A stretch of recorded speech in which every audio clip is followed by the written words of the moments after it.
안녕하십니까, 서동원입니다. 제가 감기가 들어서 목이 좀 잠겼습니다. 이해해 주시기 바랍니다. 아침에 차를 타고 오는데 대통령 선거 홍보 차량이 보였습니다. 예전에는 트럭에 홍보물만 이렇게 배치가 되어 있었는데 오늘 아침에 보니까 트럭 위에 네모난 스크린으로 홍보 영상이 나오고 있었습니다. 예전 방식이면 프로젝트로 이렇게 비춰야지 스티어너로 된 스크린에 이렇게 비추고 앞에서 비추든지 뒤에서 비추든지 이렇게 나올 텐데, 기술이 발달되어 가지고 큰 네모난 천에 영상과 음악이 나오는 것을 보고 우리가 평생교육 프로그램을 야외에서 하거나 실내에서 행사할 때 이런 거 활용하면 너무 좋겠다는 생각이 들었습니다. 기술이 날마다 발전한다는 것을 또 느꼈습니다. 먼저 수업을 시작하기 전에 먼저 감사 인사를 먼저 드리겠습니다. 금번 스승의 날 행사와 체육대회 행사에 힘써주신 우리 학생의 임원 및 과대표를 비롯한 모든 학생들에게 감사를 드립니다. 이번 행사를 보면서 제가 느꼈던 점이 있습니다. 이 적은 예산으로 이렇게 알차게 프로그램을 진행하고 앞에 화환이 비치되고 초대가수 나오고 또 차안전 물품들로 경품을 준비하고 하는 걸 보면서 각 과에서 또 열심히 공연을 준비해서 또 공연을 하고 이런 걸 보면서 학생의 임원 및 이 행사를 준비한 위원들이 정말 고생 많이 했구나 이렇게 느꼈습니다. 특히나 그날 제가 좀 아침 일찍 갔는데 그 약간 비가 오는 듯한 그 운동장에 아침 일찍부터 한 분이 나와 계시더라고요. 운동장에 먼저 나와서 행사를 준비하고 있는 우리과 출신이죠. 총학생 회장님 보면서 이 프로그램을 기획하고 준비하는 그 주최자의 고충이 느껴졌습니다. 저도 꼬막 축제라든지 아니면 다른 축제 행사를 준비원으로 참여를 많이 해봤기 때문에 더욱 공감이 됐던 것 같습니다. 또 그날 행사에 나주 시장님과 또 각 의원들이 모두 참석하여서 행사 축하하고 독려하는 것을 보고 우리가 봤을 때 학생들은 어찌 보면 당연한 절차처럼 볼 수 있겠지만 이를 위해서 보이지 않게 준비하는 모습들이 다 있게 마련입니다. 그래서 제가 오늘은 평생교육을 공부하는 우리 학생들에게 추천하고 싶은 단체와 사이트를 먼저 소개하고 수업을 진행할까 합니다. 먼저 첫 번째 사이트는 전남교육통입니다. 자, 이런 사이트인데요. 전남교육통 사이트를 추천할 이유는 여기 보시면 참여라고 있죠. 보이십니까? 참여에 보시면 우리가 글을 좀 쓰기를 좋아하고 이런 분들은 여기 참여해서 글을 쓰시면 기사료를 드립니다. 그러니까 보도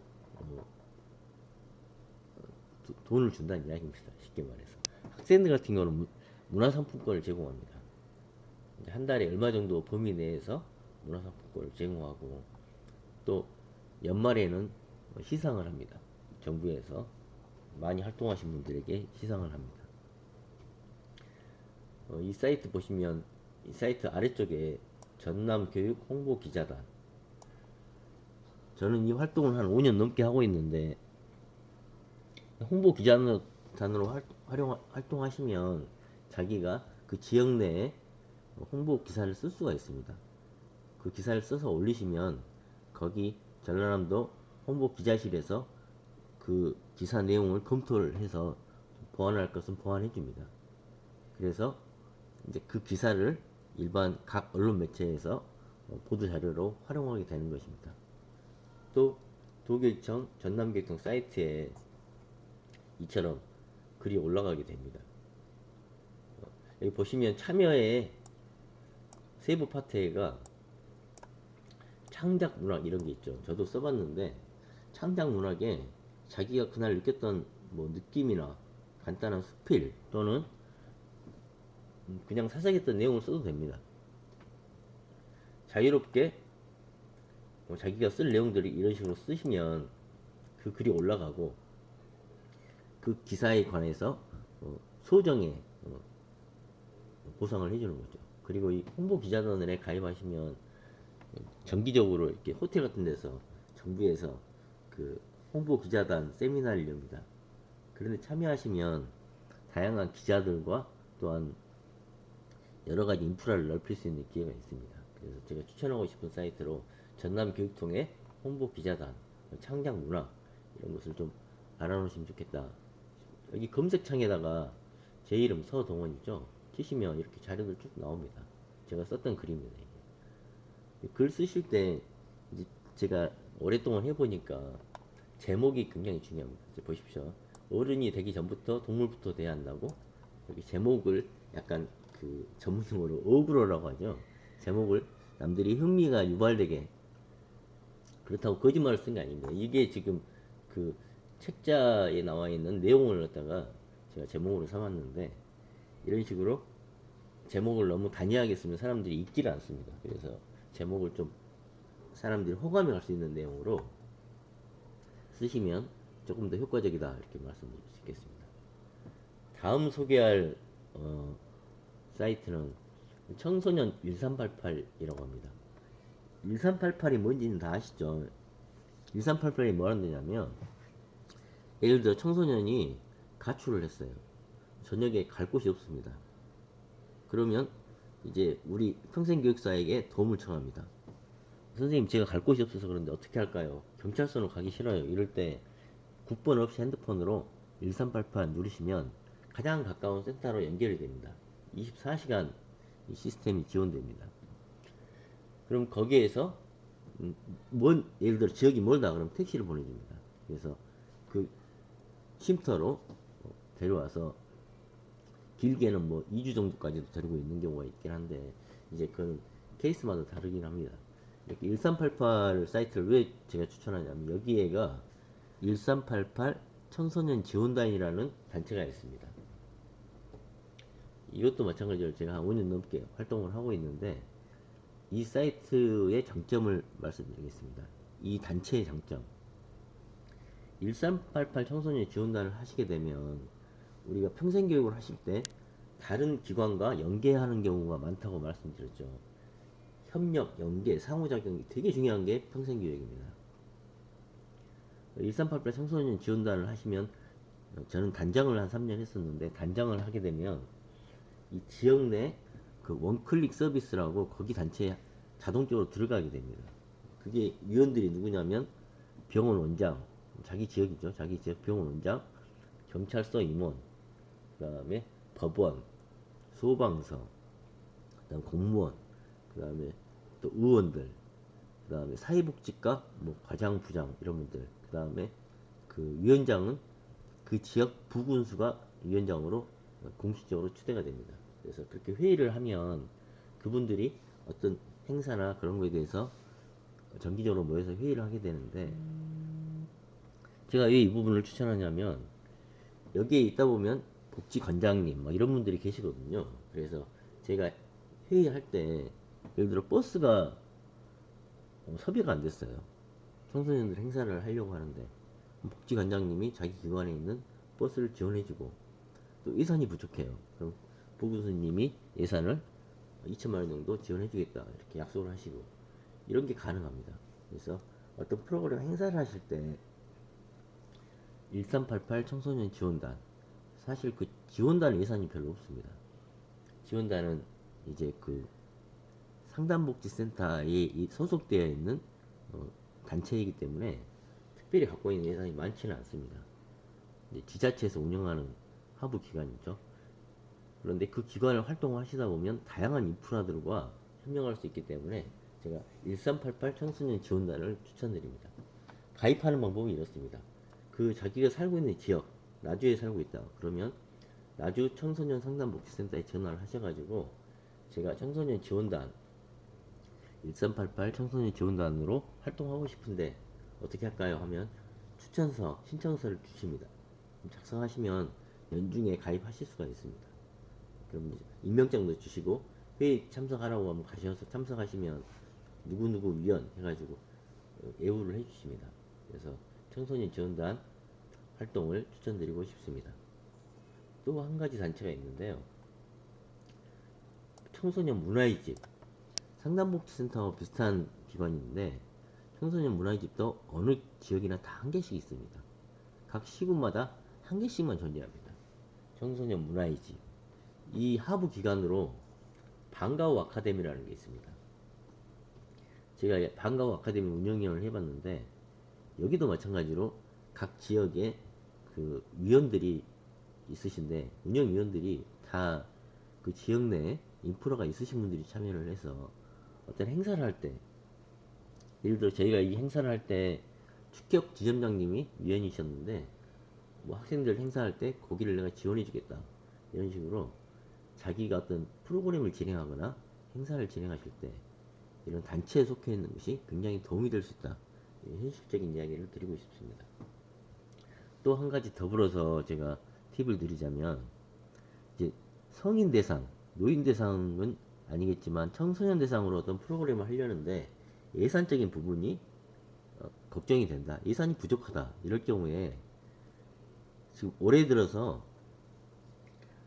그 학교에 있는 복지 예산이 3배 이상 다 늘었습니다.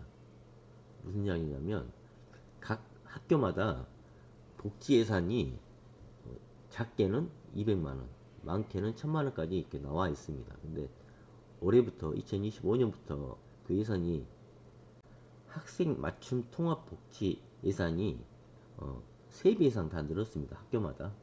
지금 올해 2025년은 각 전라남도에 있는 학교들은 선도학교로 지정되었습니다. 그리고 내년부터는 모든 학교가 맞춤 통합 예산을 지원받게 됩니다. 즉, 각 큰 학교들은 막 2천만원 넘게 많은 예산을 받게 된다는 거죠. 이게 무엇을 의미하느냐? 그동안에는 취약계층, 저소득이라든지 다문화 이런 학생들만 학교에서 지원이 가능했는데 이게 바뀌었습니다. 그래서 다문화, 취약계층, 저소득이 아닐지라도 일반 학생들 대상으로 지원을 폭넓게, 예를 들어 집에 도배한다든지 아니면 이런 거에 지원할 수 있게 바뀌었습니다. 그래서 어떤 프로그램을 진행하실 때 그 학생들이 포함이 되는 행사를 한다 그러면 학교에 연락하셔가지고 학생 맞춤 통합 지원 담당자에게 요청하시면 예산 지원을 받을 수가 있습니다. 상당히 많은 예산을 받기 때문에 그 쓰는 것도 사실 학교에서는 다 고민이거든요. 저도 학교에서 근무하고 있습니다만 이 학생 통합 복지 예산을 이 집행하는 게 어려움이 있습니다. 작년보다 3배 이상 많이 나와가지고 이제 물론 계획하고 진행하고 있습니다만 이런 어려움이 있기 때문에 오히려 프로그램을 하면 다 좋아합니다. 그래서 여러분들도 청소년 대상으로 프로그램을 진행하신다 그러면 학교에 있는 학생 맞춤 통합복지 예산을 활용할 수 있다 이렇게 말씀드리고 싶습니다. 그럼 오늘 수업으로 들어가겠습니다. 오늘 수업 배울 내용은 평생교육 프로그램의 교수 학습 방법 및 교수 매체입니다. 오늘 배울 내용은 다음과 같습니다. 교수 학습 방법의 선정, 평생교육 방법의 유형, 교수 매체 선정. 저희 주 교재 내용입니다. 저희 주 교재 내용이 사실상 그 좀 이론적인 거에 쏠려 있다는 느낌 받아서 제가 이 똑같은 과목을 이 수업 시간 다음 시간에 실제 활용하는 방법으로 재구성해서 다시 만들었습니다. 그래서 2시간을 연속해서 같은 내용을 반복 학습할 예정입니다. 우리 교재 내용을 토대로 말씀드리겠습니다. 교수 학습 방법의 선정, 교수 학습 방법의 의미. 여러분, 완벽한 교수할 방법이라는 것은 어떤 걸까요? 완벽하게 가르치는 것. 사실 완벽하게 가르치는 교수 방법은 없습니다. 왜냐하면 중요한 것은 학습자의 특성과 그 사람의 상황 그리고 그 가르치는 교육 내용에 따라 그 교육 방법이 달라져야 한다는 것을 의미합니다.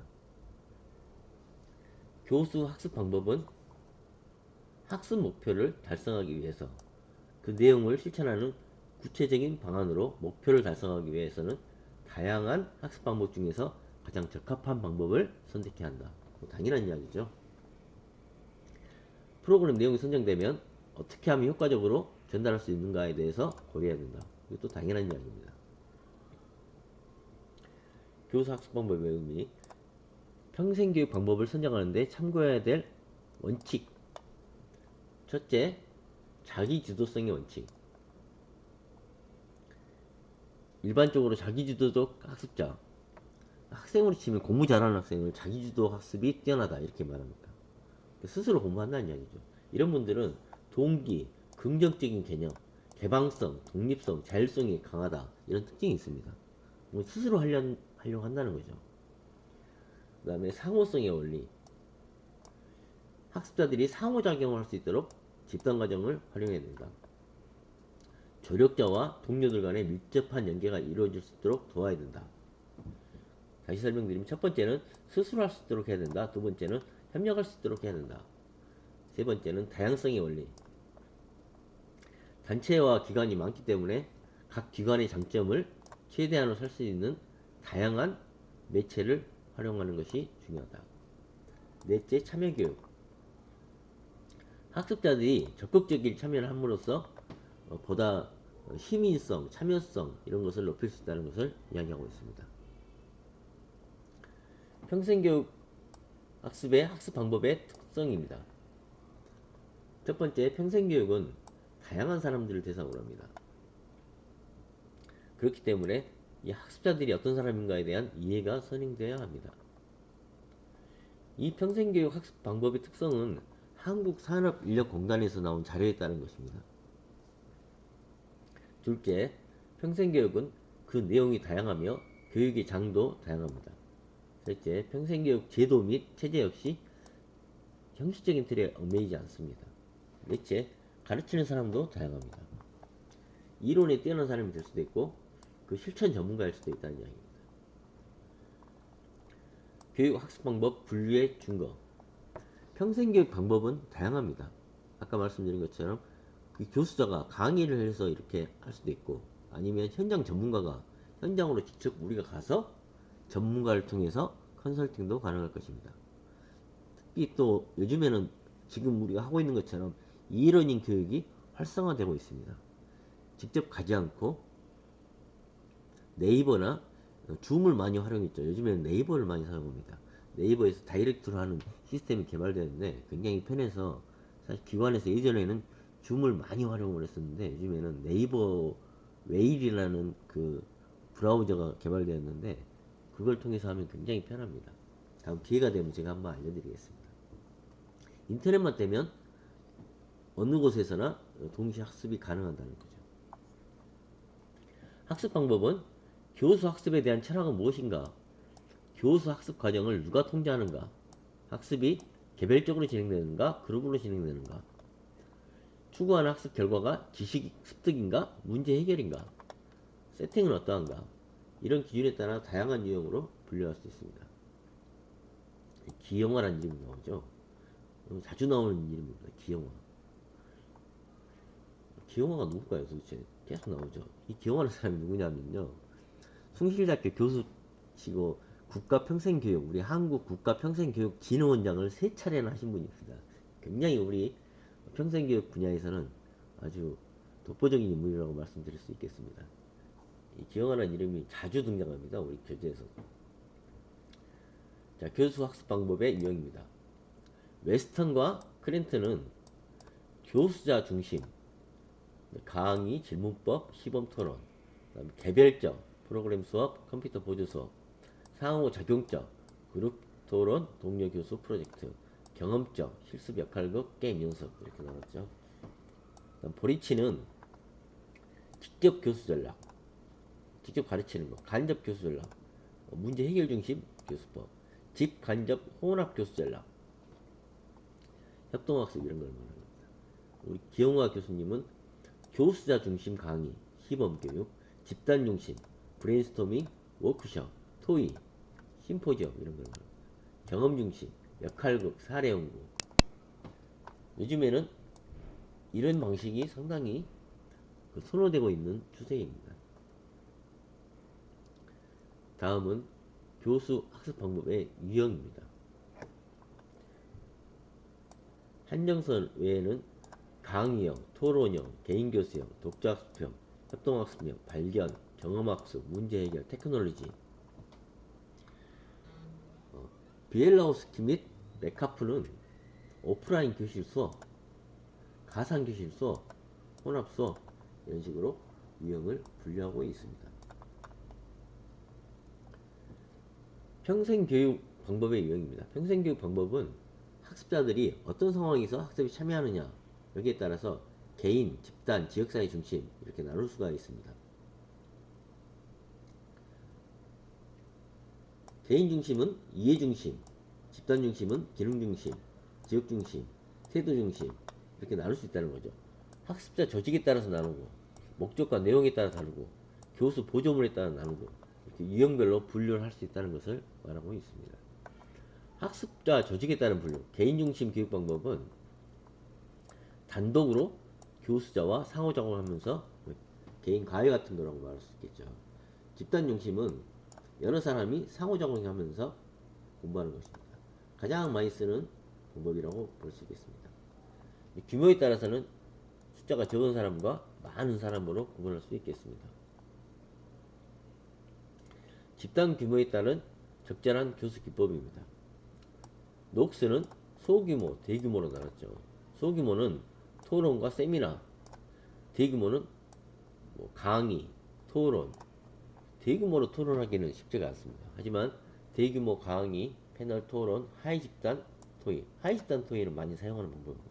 대규모에서 분류를 나눠가지고 다시 토의를 하도록 하는 거. 하부 집단 토의를 포럼 같은 데서 많이 사용합니다. 말드론과 무어는 소규모 집단은 35명까지를 받고요. 대규모 집단은 200명까지 받습니다. 사실 35명도 소규모라고 하기는 좀 뭐하죠. 한 15명 그 정도까지가 소규모라고 볼 수 있는데 35명까지 소규모를 받습니다. 이런 경우는 한 강의실에서 브레인스토밍, 사례연구, 질의, 현장 견학, 버즈그룹, 패널 토의, 역할극, 세미나, 워크숍. 요즘 학교가 학생 숫자가 많지가 않아서 거의 20명 이하입니다. 한 반이. 그래서 강의를 가보면 대부분 한 18명, 20명 다 이 정도입니다. 학생 수가 줄어서. 큰 학교도 마찬가지로 학생 수가 많지가 않습니다. 많으면 25명 이 정도입니다. 그래서 강의를 할 때 적절한 교수 기법을 활용하는 것이 중요하다 이렇게 말씀드릴 수 있겠습니다. 다음은 학습자 조직에 따른 분류입니다. 집단 중심 교육 방법. 집단 중심 교육 방법은 집단 내에서 적극적인 상호작용을 통해서 개인 욕구를 충족시키고 또 공동체 의식을 기르고 과제를 해결하면서 집단 목표를 달성하는 교육 방법입니다. 청소년 및 성인을 위한 프로그램은 대부분 상호학습 원리를 특징으로 하고 집단 중심 방법을 통해서 이루어지고 있습니다. 대부분 이렇게 한다는 거죠. 집단 중심으로. 지역 중심. 특정 지역 주민들이 자신들의 당면 과제를 논의하고 문제를 해결하고자 할 때 효과적인 교육 방법입니다. 주로 주민들이 자아실현과 함께 지역사회의 발전을 도모하기 위해서 지역 평생교육이라는 용어로 널리 사용되어 왔습니다. 학습 목적 및 내용에 따른 분류입니다. 지식 이해, 강의, 강연, 토의, 패널 토의, 매체 활용 방식 이것이 대표적이죠. 다음은 기능 개발 방식입니다. 개별 또는 집단으로 수행될 수 있으며 개인 지도와 시범 실습이 가장 대표적인 방법입니다. 다음은 태도의 변화입니다. 학습자가 어떤 태도를 갖고 학습에 참여하는가에 따라 학습 효과가 달라진다는 것을 의미합니다. 학습에 대한 가치, 태도에 따라 참여 의지가 생기며 학습 효과도 달라지므로 교육사는 학습자들이 적극적으로 참여할 수 있도록 동기 유발, 가치관 형성 및 태도를 적극적으로 변할 수 있도록 촉진시켜야 된다는 것을 의미합니다. 다음은 평생교육 방법의 유형입니다. 학습 매체에 따른 분류로 예시적 매체, 대체적으로 언어, 시청각, 후각적 매체가 활용되고 있습니다. 조작적 매체, 교재를 의미합니다. 교수형 기재를 의미합니다. 평생교육 프로그램에서는 아주 중요하죠. 영상, 그 다음에 시청각을 활용한다는 의미입니다. 확산적 매체, 원격 매체 말합니다. 온라인으로 수업이 가능한 것. 멀티미디어, 인터넷 이런 것을 포함한 것을 확산적 매체 이렇게 표현합니다. 다음은 환경적 매체입니다. 학습 장소가 어떤 곳이냐에 따라서 효과가 달라진다는 것은 이미 잘 알려져 있는 사실입니다. 평생교육 기간 외에 도서관이나 박물관, 기타 지역 문화시설이 될 수도 있다는 것을 의미합니다. 그 교실 환경과 배치, 특히 의자 배치는 학습 효과에 중요한 영향을 끼칩니다. 소규모일 경우는 둥그렇게 원을 구성하는 것이 굉장히 효과적이고 응집력을 생성하게 할 수 있습니다.